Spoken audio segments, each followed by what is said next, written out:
Here with Coach L.J. Harbison. Coach, coming off a tough game with Campbellsville. We got Monroe County tonight. Campbellsville was 2 weeks ago, had a bye week in between. Let's go back to a couple weeks ago and talk just a little bit about Campbellsville, what all happened there. Got a lot of turnovers. How did you see that game playing out? You know what? I thought the first half we executed well, offensively and defensively. On defense, we try to contain them, and we just let them loose one time there in the first half, and then second half we jumped out and got 2 or 3 turnovers there, and we just couldn't finish and find the end zone to take advantage of those turnovers.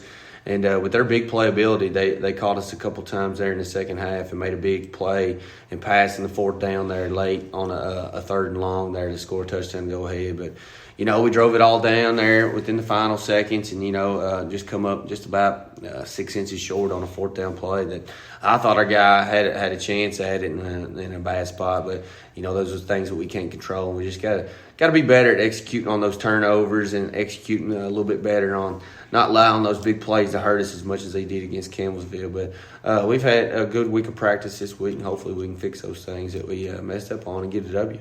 Well, when you talk about that, when you have a game that was so close and you were in and thought you had a good chance to win, is it better to have that extra week off? Worse? Does it stew with you a while? Or does that just make you more motivated tonight? Hopefully it's a little bit of all of it because, myself, I'd like to just keep on rolling through and play 10 straight games. But, our kids, they need a little break mentally and physically. So we lifted and ran just last week during our open week and got our bodies back healthy. And then we come in on Sunday night and knocked the rust off for good and run over some plays and stuff. But hopefully the kids are motivated. I feel like, and the coaching staff feel like, that we've had one of our best weeks of practice this week, and our kids' spirits are really, really high, and they feel like they have a really good shot at winning these last 4 games. So hopefully we can do those things. Well, tonight you got Monroe County. We talk about border rivalries all the time. Metcalfe County has a lot of border rivalries. I'm not sure that, especially for the South End folks, that any is stronger than the Monroe County game. Monroe County coming off a big loss at Clinton, a district loss. So you got a chance to win a district game here tonight. What do you expect to see from the Falcons? Oh, they'll be well coached and they'll play hard. They always do.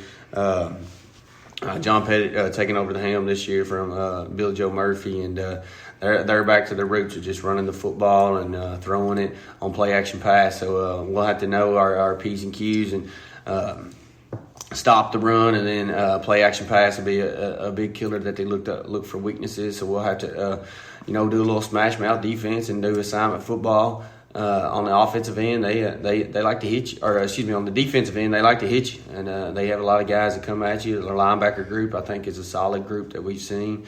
They like to come downhill and hit you. So we've got to be ready to go on our pass and run offense and execute and to make blocks and finish blocks, and hopefully we can put some points up. All right, this week you gave me some good news beforehand. Got a couple of guys coming off the injury list. Yeah, number 63, Holden Carey, he tore up his knee this summer in an ATV accident. He got released this week. And then number 44, Cole Shive, he broke his leg twice this past offseason. He got released Thursday game week. He won't be available for this week, but hopefully we can work him into next week against Greene County. So we're getting some kids back healthy. With that off week, I feel like Gabe was about 70%, 75% last week against Campbellsville, or 2 weeks ago, and he's at 100% now again. So we're getting back to full steam. Hopefully we can stay healthy and come on top tonight. All right, Coach, a couple things. Homecoming's tonight. Now, it's going to be a little different. Obviously, I think most of it's going to be pre-recorded, so that probably doesn't change your game plan any. Weather, we always talk about weather. It's going to be a cold one, probably the coldest game we've seen since Atherton last year. How are you guys going to handle that? I don't think it'll be a factor. We make fun of the kids if they put sleeves on. So a lot of those players, they know not to put any sleeves on. I usually don't wear sleeves until it gets really, really cold tonight. So we tell them it's football weather, and me and wear no sleeves out there. But some of those guys that stay on the sideline, they'll be in long sleeves tonight. But it shouldn't be a factor. It should be a lovely night. I know it's going to be warm during the day, and then when that sun goes down, it'll get a little bit cold. But when you start seeing that breath come out of that face mask, it's football weather, and I love it. That's really, it is. It's football. You got limited capacity again tonight.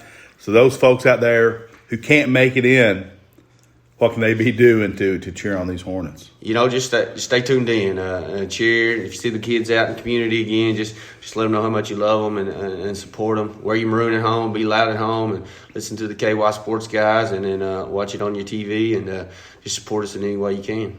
All right, Coach. Thanks for the plug, by the way. We've done these interviews for over 3 years. I believe that's our first interruption from the intercom, but we appreciate you sitting down and talking with us. Good luck tonight. Yes, sir. Thank you.